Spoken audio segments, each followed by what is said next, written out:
तर या ठिकाणी आपल्याला क्वेश्चन नंबर 23 सॉल्व करायचा आहे. तर क्वेश्चन नंबर 23 दिलेला आहे. For a perfectly black body the graph is plotted between frequency of radiation with maximum intensity, तो दिलेला nu m, and absolute temperature T. Okay, out of the following which is the correct graph. तर खालीलपैकी कोणता graph हा correct आहे. आणि हा जो क्वेश्चन आहे तो 2022ला आलेला होता. तर या 22ला आलेला होता. तर त्याच्या 4 ऑप्शनपैकी पहिला जो ऑप्शन आहे ए, तो आहे ए ग्राफ करेक्ट असेल. बी दिलेला आहे सी, म्हणजे सी ग्राफ करेक्ट असेल. सी ऑप्शन आहे डी ग्राफ जो आहे तो करेक्ट असेल. आणि लास्ट ऑप्शन आहे बी ग्राफ हा करेक्ट असेल.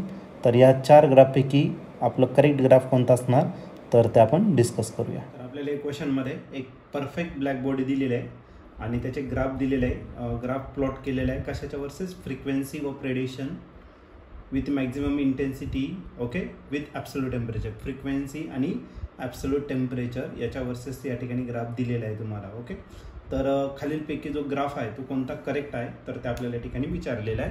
तर ग्राफ या ठिकाणी आपल्याला गिवन आहे. तर ही झाली वाय ॲक्सिस आणि झाली तुमची एक्स ॲक्सिस. ओके, एक्स ॲक्सिसवरती तुम्हाला टेम्परेचर दिलेलं आहे आणि वाय ॲक्सिसवरती तुम्हाला फ्रिक्वेन्सी दिली आहे. फ्रिक्वेन्सी न्यू दिलेलं आहे, न्यू यम दिलेला आहे. तर हा ओरिजिन झाला तुमचा. त्यानंतर या ठिकाणी जो सी ग्राफ दिलेला आहे तो सी दिलेला आहे, एकदम स्ट्रेट लाईन दिलेला आहे. त्याच्यानंतर तुम्हाला बी जो दिलेला आहे तो पासिंग थ्रू ओरिजिन असा दिलेला आहे. त्याच्यानंतर डी ग्राफ जो दिलेला आहे तो या पद्धतीने पास होतोय. आज झाला डी ग्राफ झाला. त्यानंतर आणखीन एक दिलेला आहे तुम्हाला ए दिलेला आहे आणि तो या पद्धतीने दिलेला आहे. तर या ए बी सी डी या 4 पैकी आपलं करेक्ट आन्सर कोणता असणार आहे ते आपल्याला या ठिकाणी डिस्कस करायचं आहे. ओके, ए ऑप्शन जो दिलेला आहे, ए ऑप्शनमध्ये एच दिलेला आहे, ए ग्राफ बरोबर आहे. बी ऑप्शनमध्ये आपल्याला दिलेलं आहे की सी ग्राफ बरोबर आहे. सी ग्राफमध्ये दिलेलं आहे की डी बरोबर असणार. आणि जो लास्टचा ऑप्शन आहे डी साठी आपल्याला दिलेलं आहे बी ग्राफ हा का असणार तर करेक्ट. असे 4 ऑप्शन आहेत. तर या 4 ऑप्शनपैकी आपलं नेमकं करेक्ट आन्सर कोणता असणार. आता परफेक्टली ब्लॅक बॉडी दिलेला आहे आणि आपल्याला ग्राफ कोणाच्या वर्सेस काढायचा आहे, फ्रिक्वेन्सी वर्सेस टेम्परेचर. तर या ठिकाणी आपण यूज करू शकतो Wien's displacement law. Wien's displacement law जर घेतला तर lambda max means the corresponding wavelength for which emissive power is maximum is inversely proportional to the absolute temperature.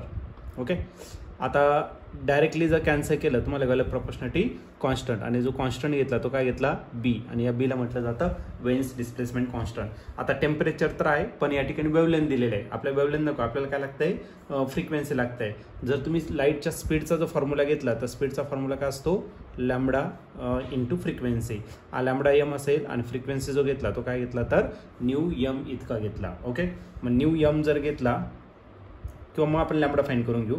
लॅम्बडाच्या व्हॅल्यू न्यू यम इकडे मल्टिप्लाय, इकडे काय करा डिवाइड. मग lambda m is equal to काय भेटेल आपल्याला C divided by nu m. आता व्हॅल्यू वरती पुट करून टाका, म्हणजे कशामध्ये तर इक्वेशन 1 मध्ये या ठिकाणी पुट करा. मग लॅम्बडाच्या जागी आपण टाकणार आहे सी अपॉन न्यू. त्याच्या आधी आपण लिहून घेऊ देअरफॉर इक्वेशन 1 बिकम्स. मग आपलं इक्वेशन जे भेटेल लॅम्बडा यम त्याच्या जागी आपण टाकणार आहे C divided by nu m आणि हा झाला बी डिवायडेड बाय काय झाला आपला टी झाला. आता सी आणि बी काय कॉन्स्टंट आहे, म्हणजे याचा अर्थ हा जो न्यू आहे फ्रिक्वेन्सी हा डायरेक्टली प्रोपोर्शनल का असणार तर टेम्परेचर असेल. Okay, frequency directly proportional to the temperature. मग न्यू यम इज डायरेक्टली प्रोपोर्शनल का असणार टेम्परेचर.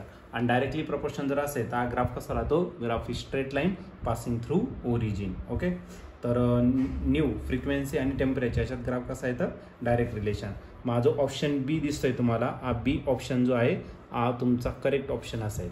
ओके, म्हणजे बी ग्राफ जो आहे तो करेक्ट आहे. आणि बी जे ऑप्शन आहे ते कोणत्या ऑप्शनमध्ये दिलेलं आहे, बी हा ग्राफचा ऑप्शन तर तो डी मध्ये दिलेला आहे. मग या क्वेश्चनचं जे आन्सर असणार ते ऑप्शन डी असेल. मग या ग्राफचं जे आन्सर आहे ते ऑप्शन बी मीन्स डी ऑप्शन